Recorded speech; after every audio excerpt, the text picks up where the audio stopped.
फिर कोलकाता, फिर Sitamarhi Bihar, Nepal, Goa, all over India कई सालों से प्रभु के काम को करते, सुसमाचार सुनाने का और मेरे भाई बहनों से मिलकर संगति करने का। लेकिन इस बार ना जाने क्या हुआ मेरे एक बोझ हो रहा था कि मैं जल्दी से घर पहुंच जाऊं, जितना जल्दी हो सके। वो 3 दिन का प्रोग्राम सफल हो गया था, 3, 4 और 5 का। फिर 6 तारीख को दिल्ली पहुंचना था, रात को तो पहुंचा, सुबह रोहतक में उतर के 5 तारीख को रात को निकला वहां से, फिरोजपुर से। पास्टर जी आए थे गाड़ी में बिठाने मुझे, Sunil Sharma, thank you, God bless you. And मैं दिल्ली का तो टिकट था मेरे पास, लेकिन 1.5 घंटे पहले ही मैंने रोहतक में उतरा और वहां से लवप्रीत सिंह जी और बलराम जी के यहाँ गया। कुछ दोपहर तक उनके साथ रहा, संगति किया, उनके साथ बातें किया, प्रार्थना किया। फिर वहां से निकला, रात को 6 तारीख रात को दिल्ली पहुंचा और टिकट करवाना था, रिटर्न टिकट। 7 को तत्काल में जब खुलता है 11 बजे तो करने का था, तो टिकट नहीं हुआ। तो मुझे क्या हो रहा था मेरे अंदर, जल्दी पहुंचो, जल्दी जाओ, जल्दी विशाखापट्टनम घर में जाओ, जितना जल्दी हो सके उतना जल्दी जाओ। लेकिन टिकट नहीं हुआ। 7 तारीख तत्काल का टिकट फेल हो गया, नहीं हुआ। 8 तारीख का गाड़ी के लिए गाड़ी पकड़ना था और 10 तारीख सुबह 4 बजे घर में पहुंचता, लेकिन ऐसा नहीं हुआ। फिर 8 तारीख को नहीं हुआ। 9 तारीख को 11 बजे टिकट तत्काल में मिल गया, लेकिन वेटिंग लिस्ट में 97। 10 तारीख को गाड़ी पकड़ना है दिल्ली से 8 बजे और घर पहुंचना है। तो 97 तत्काल, मेरे इतने साल, काफी सालों से मैं यात्रा कर रहा हूँ, लेकिन कभी ऐसा नहीं होता कि तत्काल में 15-20 से ऊपर कभी कंफर्म नहीं होता। तो प्रार्थना कर रहे थे पास्टर सुनील शर्मा, उनके परिवार और हम भी, आप सब। घंटे घंटे में, हर एक घंटे में मैं चेक कर रहा था। पहले घंटे में 70 का आ गया, 97 से 70। दूसरे घंटे में 68, फिर तीसरे घंटे में 65, करते करते सुबह होने तक 10 बजे, 10 तारीख को सुबह 48 तक आ गए, आकर रुक गया। अब क्या होगा ना जाने, मेरे अंदर क्यों ऐसा अब की बार इतना फोर्स हो रहा था कि मैं जल्दी घर पहुंचूं। कोई सूझ नहीं रहा था मुझे, क्या करूं मैं। अब विशाखापट्टनम से दिल्ली का फ्लाइट हमेशा 5-6 हज़ार का होता है और दिल्ली से विशाखापट्टनम का 7-8 7 हज़ार होता है, ज्यादा से ज्यादा 7-7,000। लेकिन इस बार 28,000 30,000 दिखाई दे रहा था। 28 और 30,000 कैसा हो पाएगा। तो मेरे अंदर क्या, कैसा हाल हो रहा था, घुटन जैसा हो रहा था। प्रार्थना कर रहा था, पास्टर सुनील शर्मा जी भी प्रार्थना कर रहे थे। और 4 बजे चार्ट प्रिपेयर होता है, तो 4 बजे मेरे हाथ हिल रहे थे, चेक करने से डर रहा था मैं, क्या होगा, कंफर्म होगा कि नहीं। और गौरव कुमार हर एक घंटे में फॉलोअप कर रहा था, मदन जी का बेटा, वो भी चेक कर रहा था अपने सिस्टम में। तो हो जाएगा, हो जाएगा, हो जाएगा, चेक कर रहा था। तो मेरा टिकट कंफर्म हो गया, 97 तत्काल में कंफर्म हो गया मेरा ticket. Oh God, thank you. और मैं गाड़ी पकड़ा 10 तारीख को, टाइम पे स्टार्ट हो गई। फिर सुबह हो गई, डिवोशन तेलुगु का शुरू हुआ। मैं भी 5 बजे शामिल हो गया, डिवोशन मैं ही ऑन किया था, सिग्नल मिल रही थी ट्रेन में। तो 5:10 नहीं हुआ, 7-8 मिनट का टाइम था। मेरे बेटी ऑर्गेनाइज कर रही थी गूगल मीट को, बोल रही थी कि नाना जी का तबीयत बहुत सीरियस कंडीशन में है, प्रार्थना करो। तेलुगु में जो आ रहे थे लोग, उनको बोल रही थी आप प्रार्थना करो, तो वो प्रार्थना कर रहे थे। करते करते फिर 2-4 मिनट के बाद वो चल बसे। मेरा ससुर जी। तो अब मैं क्या कर सकता था,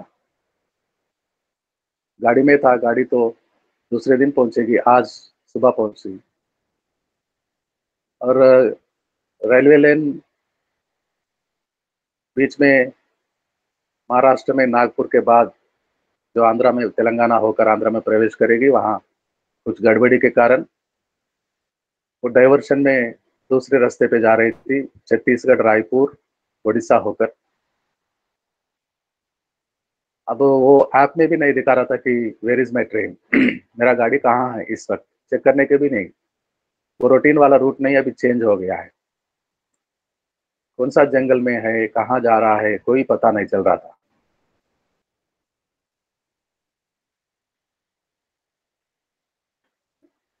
वो मेरे ससुर जी, जिनके बारे में हम सुनते हैं कहानियों में, किताबों में, वो किसी का हानि नहीं करने वाले, किसी प्राणी का। तेलुगु में कहावत कहावत है, हिंदी में बोलेंगे तो चींटी को भी हानि नहीं करते। एंट, इंग्लिश में बोलते हैं एंट, चीटा, चींटी।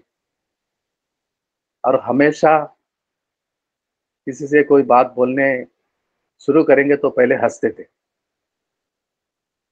एक बार उनका टांग एक्सीडेंट में फ्रैक्चर हो गया था, टूट गया था, तब भी हंस रहे थे। आंसू नहीं, रोना नहीं। लोगों से बोलते थे कि मेरा टांग टूट गया है, फ्रैक्चर हो गया है, हंस के बोलते थे। रेलवे में काम करते थे वेस्ट बंगाल में, कोलकाता में, जूनियर इंजीनियर।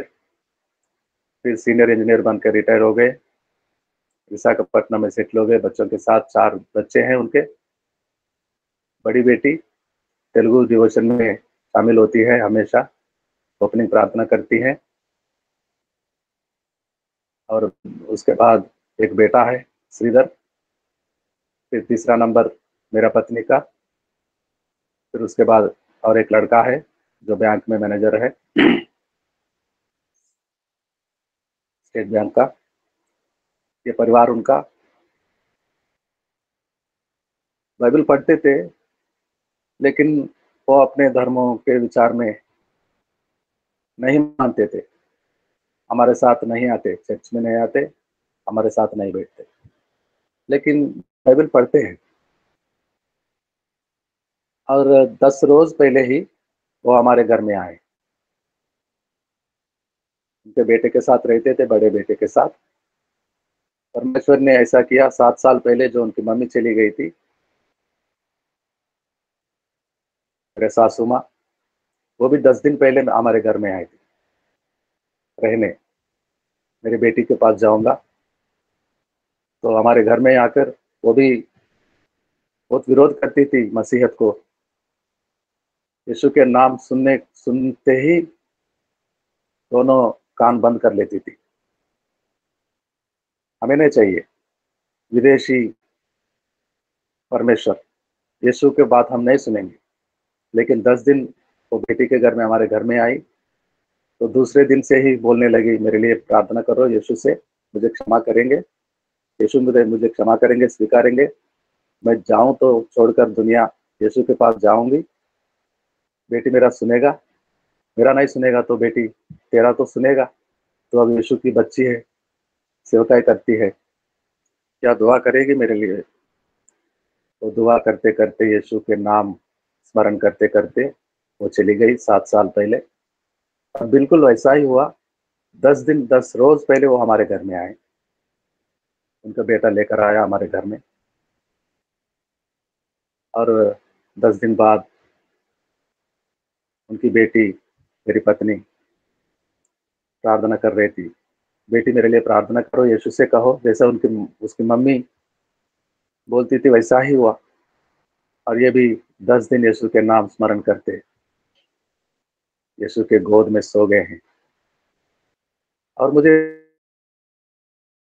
सबसे, उनके परिवार में, उनके 4 बच्चों में मुझे सबसे बड़ा बोलता था, हमेशा बोलता था, तू मेरा बड़ा लड़का है, तू मेरा दामाद नहीं, मेरा बड़ा बेटा है। और वो चले गए।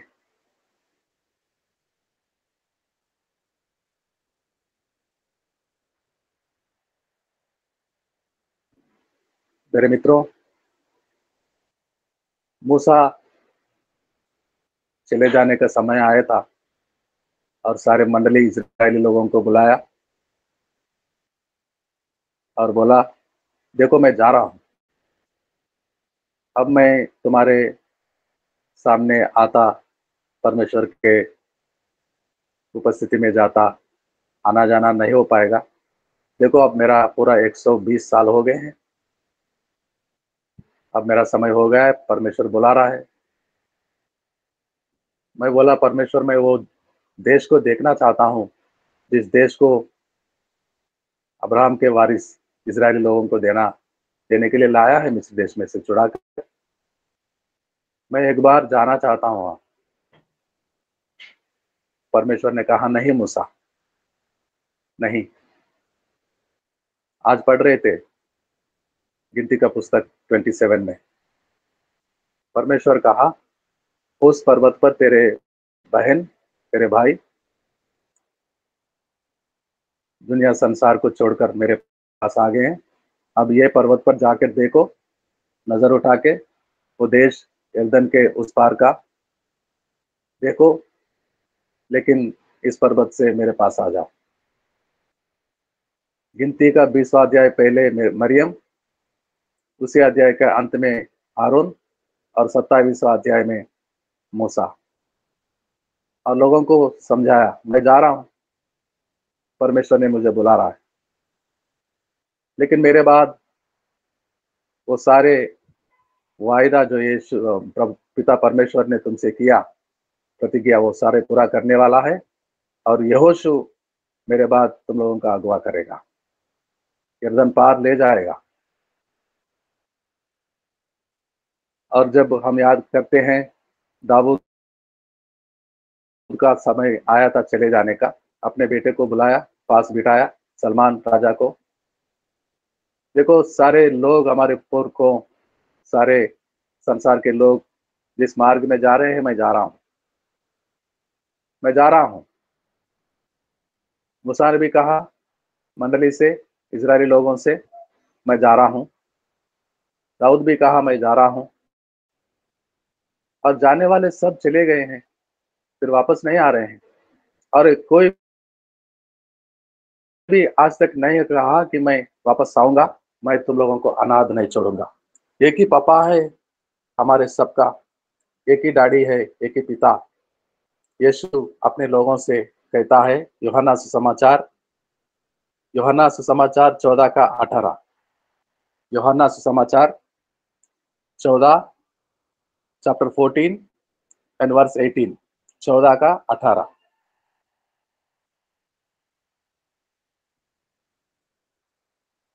कोई भाई या बहन पढ़े, मदद करेंगे मैं मेरा? तुम्हें अनाथ नहीं छोड़ूंगा, मैं तुम्हारे पास आता हूँ। आमीन। मैं अनाथ नहीं छोड़ूंगा तुम लोगों को। अनाथ जिनके पिता नहीं होते, जिनका माता नहीं होता। अगर मम्मी होती तो बच्चे रोते तो तुरंत जो काम करते होते, वो काम को छोड़कर बच्ची के पास, वो बेटे के पास भाग भाग कर आ जाते हैं। क्या हुआ, क्या हुआ मेरे बेटे को? क्या हुआ मेरे बेटी को? क्या हुआ? बुखार है? सर में दर्द है? गिर गया है? घायल हो गया है? क्या हुआ? वो मम्मी अपनी प्यार से गोद में लेती है और ठंडक पहुंचता है उस बेटी को जब सर पर हाथ रखती है, क्योंकि वो मम्मी है। जिनके मम्मी होते वो अनाथ नहीं होते, जिनका पापा होते, पिता होते, वो अनाथ नहीं होते। अनाथ होना, जो अनाथ स्थिति में पाया जाता है होता है, उसी को ही जानकारी होती है अनाथ होने का क्या स्थिति है। जब गिर पड़े रोएंगे मम्मी पापा, मम्मी नहीं है तो कहाँ से, पापा नहीं है तो कौन आके देखेगा, संभालेगा, उठाएगा? कुछ नहीं हुआ मेरे बेटे को, कम हो जाएगा। देखो देखो, कम हो गया। सीने से लगा लेते हैं बच्चों को मम्मी मम्मी पापा, तो वो राहत मिलता है, वो सुकून मिलता है, वो दर्द गायब हो जाता है। वो बुखार कम होने का शुरू होता है जब मम्मी पापा गले लगाते हैं, सीने से लगाते हैं, चूमते हैं माथे पर। अब कौन है चूमने वाला, गले लगाने वाला, जिनके मम्मी पापा नहीं अनाथ हो जाते हैं? मूसा बोल तो रहे थे मैं जा रहा हूँ, लेकिन मैं वापस आऊंगा, ऐसा नहीं बोला था। मूसा भी सबके जैसे जाने वाले में, अपने पुरखों के समान वो भी जाने वाले में थे। कई लोग चले गए, अब मूसा भी जा रहा है, दाऊद भी जा रहा है। मूसा के कई साल, सौ हजारों साल पहले बाद में मूसा भी गया था उसी रास्ते पे, दाऊद भी जा रहा है उसी रास्ते में, जो वापस कभी नहीं आएंगे। लेकिन एक हमारा पिता, वो नहीं चाहता कि हम अनाथ बन जाए। हमारे साथ रहने के लिए एक और मम्मी को, पवित्र आत्मा को हमारे साथ, जैसा हमारा माता, यशायाह नबी में हम पढ़ते हैं, जैसा माता अपने बच्चों को संभालती है वह वैसा ही मैं तुम लोगों को संभालता हूँ। जैसा मम्मी, जैसा हमारी माँ, पवित्र आत्मा माँ बनाकर भेजा है। जिनके माँ होते हैं वो अनाथ कभी नहीं होंगे। हमारे पास हमारा मम्मी आ गया है, हमारा पापा आ गया है, हमारा पिता। यीशु कह रहा है कि मैं वापस आऊंगा। पवित्र आत्मा को भेजने वाला था, यीशु ने कहा मैं जाऊंगा तो पिता को कहूंगा, मेरा विनती मानेगा पिता, और मैं कहूंगा हमारे बच्चे अनाथ ना हो जाए, पिताजी कोई उपाय करो। हमारा आत्मा को ही दे देंगे हम हमारे बच्चों के लिए, हमारे समान शक्ति में, सामर्थ्य में, अनुग्रह में, प्रेम में, जैसा हम है पिता और पुत्र, वैसा पवित्र आत्मा। तो पवित्र आत्मा को ही भेजेंगे हम, ताकि हमारे बच्चे अनाथ ना हो जाए। और वो मम्मी बनकर जाएगा, और साथ साथ यीशु भी आएगा। यीशु कह रहा है कि मैं भी आऊंगा, मैं वापस आऊंगा, तुम्हें अनाथ नहीं छोड़ूंगा, मैं वापस आऊंगा। ऐसा पिता, मेरा पिता गया था, मैं जब 15 साल का था, बहुत प्यार करता था मैं अपने पिता को, और वो मेरे पिता बहुत प्यार करता था। बचपन से ही मुझे यूहन्ना सुसमाचार ही सिखाया था पढ़ने का। पहली बार मैं 3-4 साल का था, स्कूल भी नहीं जा रहा था, मेरे पिता मुझे पास में बिठा कर जोर जोर से पढ़ रहे थे यूहन्ना सुसमाचार 15 का, और बार बार रोज वही पढ़ते थे। पहले वो पढ़ते थे 15 का, मैं सच्चा दाखलता हूँ, वही वचनों को पढ़ते मैं सुनता, और गीतों को गाते थे, और वचनों को, और भजन संहिता, और इतिहास में से यशायाह नबी के कई पुस्तकों को पढ़ रहे थे। लेकिन सबसे पहले हर रोज पढ़ते थे यूहन्ना समाचार 15 का। अब मैं अपने आप को अनाथ समझ रहा था, मेरा पिता चले गए, मेरे पिता नहीं है, रो रहा था मैं 3 साल तक, रात भर रोता था। सुबह भोर होने से पहले दरवाजे खोलकर मेरे घर से बाहर निकलता और वो सुनसान राहों में से देख रहा था कि यहाँ से आएगा मेरा पापा, वहां से आएगा, यहाँ से आएगा। कैसे आते? हे बुद्धू मूर्ख, तू कितने साल रोएगा रे? कहाँ है तेरा पिता? कहाँ, कैसे आएगा? नहीं है, वो तो मेरे पास है, कैसे आएगा? अब रोना धोना बंद करो, पढ़ने का समय है, जाओ स्कूल में जाके पढ़ो, पढ़ाई में ध्यान दो। प्रभु ने बात किया मेरे से। यशायाह नबी के पुस्तक 26 का 19, यशायाह नबी का पुस्तक 26 का अध्याय 26 और वचन 19। यशायाह नबी का पुस्तक चैप्टर 26 वर्स 19।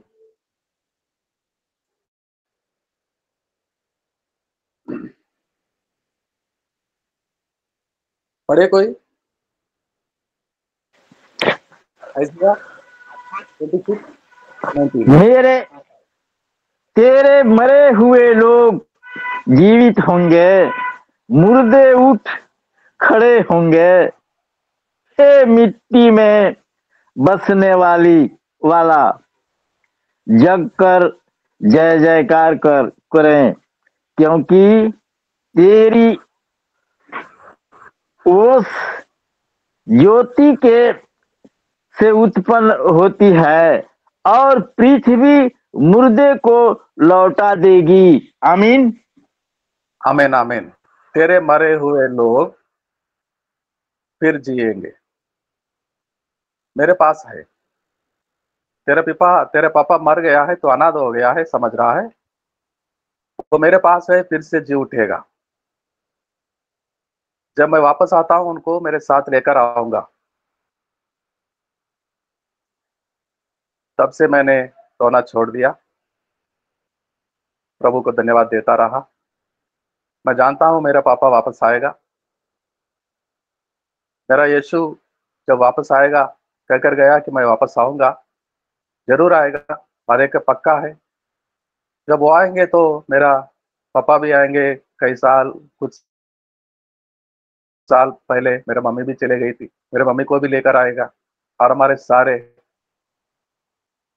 हमारे सारे बड़े लोगों को, जिनके चरणों पर बैठकर मैंने वचन को सीखा था, मेरा गुरु पास्टर येसु रत्नम जी, वो भी चले गए 2 साल पहले, वो भी आएंगे। राजू सरकार जी का सासू माँ, रूपा सरकार जी का मम्मी अभी कुछ महीने पहले चली गई थी। हम में से कुछ लोग गूगल लाइव में देख रहे थे वो कार्यक्रम को, तो वो भी आएंगे। हमारे सब जो चले गए हैं, सबको लेकर आएगा वो कह रहा है कि मैं वापस आऊंगा, अनाथ नहीं छोड़ूंगा। तो वो भी आएगा, हमारे सारे लोगों को लेके आएगा। और वो कहता है, जाने वालों को जब बुलाता है, भजन संहिता 90 में मनुष्यों को बनाता है और संभालता है आयु भर के दिनों में, और दिन पूरे होने के बाद वो वापस भी बुलाता है। और बुलाता है, कहता है, छोड़कर तेरे बच्चों को अनाथ छोड़कर मेरे पास आओ। कोई प्रभु का सेवक, मेरे पिता के आखिरी दिनों में बीमार थे। मेरे पिता बहुत ही छोटा उम्र के थे, 40 साल का, और मैं 14 साल का था। 9वीं पास किया था, 10वीं में जाने वाला था। 40 से भी कम उम्र में मेरे पिता चले गए, तो बीमार पड़े थे। और कोई प्रभु के दास आया, पिता परमेश्वर ने भेजा। वो बोला, जयराजू, मेरा मेरा पापा का नाम जयराज, जयराज जी, अब समय हो गया है अलविदा करने का, संसार छोड़ने का, अपने परिवार बच्चों को छोड़ने का। चले जाने का समय आ गया है। क्या सोचा है अपने परिवार के बारे में, अपने बच्चों के बारे में जो छोटे हैं अभी? मेरे बाद और 2 भाई हैं और मेरे पापा ने मुझे याद आज तक याद है। मैं क्या सोचूं, मैं क्या छोड़ूं मेरे बच्चे के लिए? वही सोचेगा जो मुझे बुला रहा है, जो आकाश के पंछियों को खिला रहा है, सारे प्राणियों के अपने अपने समय पे खाना देता है। वही मेरे बच्चों को संभालेगा। मेरे पास क्या है, क्या देकर जाऊं, क्या उपाय कर कर जाऊं? उपाय तो वो करेगा, मुझे बुला रहा है। उपाय तो वो करे, वो किया, हमें अनाथ नहीं छोड़ा उसने। मेरा पापा नहीं है, 1981 जुलाई 17 में चले गए, लेकिन आज 2023 दिसंबर 12 तक मैं अनाथ नहीं रहा। मुझे अनाथ नहीं छोड़ा उसने। उसने मेरा हाथ पकड़ ली और मुझे हर पल चलाता रहा आज तक। मेरे यात्राओं का सफल करता, मेरे सेवकाई को आशीष देता। मैं मेरे भाई बहनों के लिए प्रार्थना करता हूँ हमेशा, और मेरे भाई बहन सब लोगों को वो संभालता है। घर घर में आटा चावल दे परमेश्वर, मेरा प्रार्थना होता है हर रोज।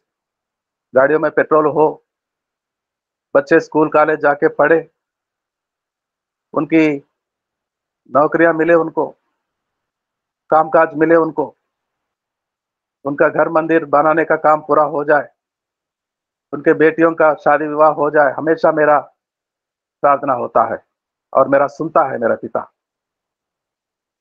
और बुलाने वालों को कहता है, तुम्हारे दिन पूरे हो गए, आ जाओ मेरे पास। और जो अनाज छोड़ दिया जाएगा तुम्हारे बच्चों को मैं संभालूंगा। यिर्मयाह का पुस्तक 49 के 11, 49। मदन जी, 49 को 49 को क्या बोलते हैं? 49 मदन जी, हाँ 49 सर, को 49 बोलते हैं सर। 49 का 11।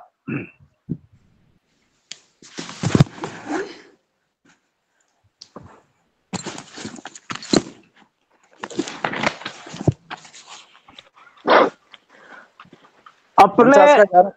अनाथ अपने अनाथ बालकों को छोड़ जाओ, मैं उसको जिलाऊंगा और तुम्हारी विधवाएं मुझ पर भरोसा रखे।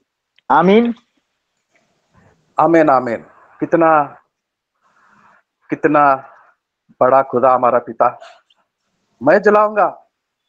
अगर तुम्हारे बच्चे अनाथ हो जाएंगे, छोड़कर आ जाओगे, तो मैं उन्हें जिलाऊंगा और तुम्हारे विधवाओं को मेरे पे भरोसा करने को सिखाओ। संभालने वाला, खिलाने वाला, आकाश के पंछियों को खाना देने वाला मेरे पापा को बुलाया, और मुझे कभी, मेरे भाइयों को कभी अनाथ नहीं। ऐसा एक दिन, एक समय भी नहीं आया। मेरे मम्मी कुछ काम नहीं कर सकती थी, खेतों में नहीं जा सकती थी, मजदूरी नहीं कर सकती, सिर्फ बाइबल पढ़ती, प्रार्थना करती, गीतों को गाती।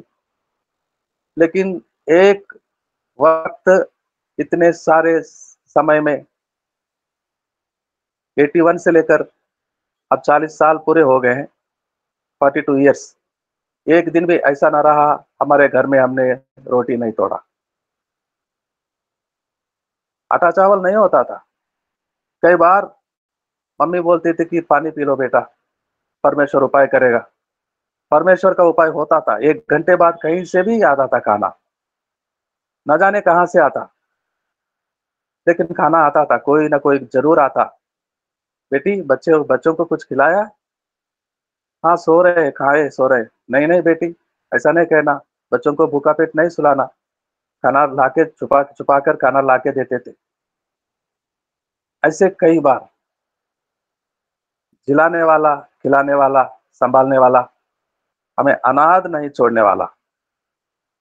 हम अनाथ नहीं, हमारे पास यीशु है, हमारे पास पवित्र आत्मा है, हमारे पास परम पिता है। हम अनाथ कैसे होंगे? और वो भरोसा देता है कि मैं वापस आऊंगा और जब वापस आएगा तो हमारे सारे लोगों को, मेरे मम्मी पापा और हमारे सारे लोगों को वापस लेकर आएगा। और हम जब उनसे मिलते हैं वहां पास में खड़े होकर यीशु के आंखों में वो उजाला देखते हैं, हम अपने खोए हुए उनको फिर से मिलते हैं, तो यीशु के आंखों में देखते हैं तो कितना आनंद होता है। जब हम से हमारे सारे वो बुजुर्गों को, पुरखों को, मम्मी पापाओं को मिलते हैं, भाई बहनों को, शिक्षकों को, महान दास दासियों को जब मिलते हैं वहां यीशु मिलाएगा। देखो तुम्हारे पापा से मिलो, तुम्हारे मम्मी से मिलो, और उनसे बोलेगा तेरे बेटे से मिलो, अरे कितना छोटा था जब मैं आया था, आज कितना बड़ा हो गया है। और क्या ही वहां आनंद का माहौल होगा। यीशु हम सबको मिलाएगा। हाउ वंडरफुल द डे, जिसके लिए हम इंतजार में हैं, वो दिन के लिए जब यीशु आएगा। अकेला नहीं आएगा, यीशु भी आएगा, यीशु के साथ हमारे सारे लोगों को लेकर आएगा। यही उम्मीद है, और इसी के उम्मीद से हम अपने आप को प्रोत्साहित करते हैं, एनकरेज करते हैं, और आस लगाकर आज भी यीशु का वापस आने का इंतजार में है। प्रभु इन वचनों को आशीष दे। आइए आखिरी प्रार्थना करेंगे, क्लोजिंग प्रेयर। क्लोजिंग